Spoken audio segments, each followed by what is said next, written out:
അസ്സലാമു അലൈക്കും. ഇന്നത്തെ വീഡിയോ ഒരു ജീരകക്കഞ്ഞിയുടേതാണ് കേട്ടോ.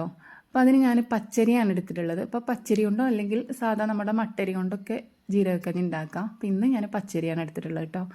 അപ്പം പിന്നെ അതിലേക്ക് നമ്മൾ മഞ്ഞൾപ്പൊടി ചേർക്കുക, അതേപോലെ മല്ലിപ്പൊടി ചേർക്കുക. അപ്പം മല്ലിപ്പൊടി അല്ല ഇതിലേക്ക് ശരിക്കും വേണ്ടത് പച്ചമല്ലിയാണ് കേട്ടോ. നമ്മൾ പച്ചമല്ലി വെള്ളത്തിലിട്ട് കുതിർത്തിയിട്ട് നന്നായിട്ട് അരച്ചിട്ട് അതാണ് ചേർക്കാറുള്ളത്. അപ്പം പച്ചമല്ലി ഇപ്പം ഇല്ലാത്തതുകൊണ്ടാണ് മല്ലിപ്പൊടി ഇടുന്നത്.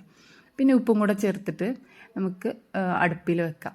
പിന്നെ അതിലേക്ക് നമ്മൾ തേങ്ങ ചേർക്കണം. തേങ്ങയിലേക്ക് അത്യാവശ്യം കുറച്ച് കൂടുതൽ ചെറിയുള്ളിയും കൂടെ ചേർക്കണം കേട്ടോ. അപ്പോൾ ഞാനിവിടെ 2 പിടി ചെറിയുള്ളി ചേർക്കുന്നുണ്ട്. പിന്നെ കുറച്ച് കൂടുതൽ ജീരകവും വേണം, ചെറിയ ജീരകം. ഓക്കെ, അപ്പം ഇത്രയാണ് ഇതിലേക്ക് അരച്ചു കൊടുക്കാനായിട്ട് വേണ്ടത്. ഞങ്ങൾ നോമ്പായാൽ ഒരു 5-6 തവണ കുറഞ്ഞത് ജീരകക്കഞ്ഞി ഉണ്ടാക്കാറുണ്ട് കേട്ടോ. 5-6 തവണ ഉണ്ടാക്കും. ഓക്കെ, അപ്പോൾ നമ്മുടെ അരിയൊക്കെ നന്നായിട്ട് വെന്ത് വന്നിട്ടുണ്ട്. ഇനി അതിലേക്ക് നമ്മൾ ഈ തേങ്ങയുടെ അരപ്പ് കൂടെ ചേർത്ത് കൊടുക്കുക.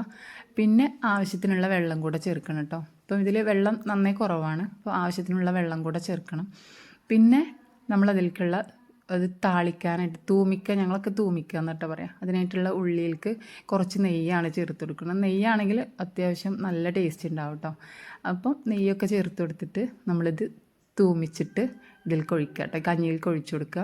പിന്നെ അതിൻ്റെ ഒരു കുറുക്കത്തിനനുസരിച്ചിട്ട് എത്ര കുറുക്കാണോ വേണ്ടത് അതിനുള്ള വെള്ളം കൂടെ നമ്മൾ ഒഴിച്ചു കൊടുക്കുക കേട്ടോ. അപ്പം നല്ല ടേസ്റ്റാണ് കേട്ടോ.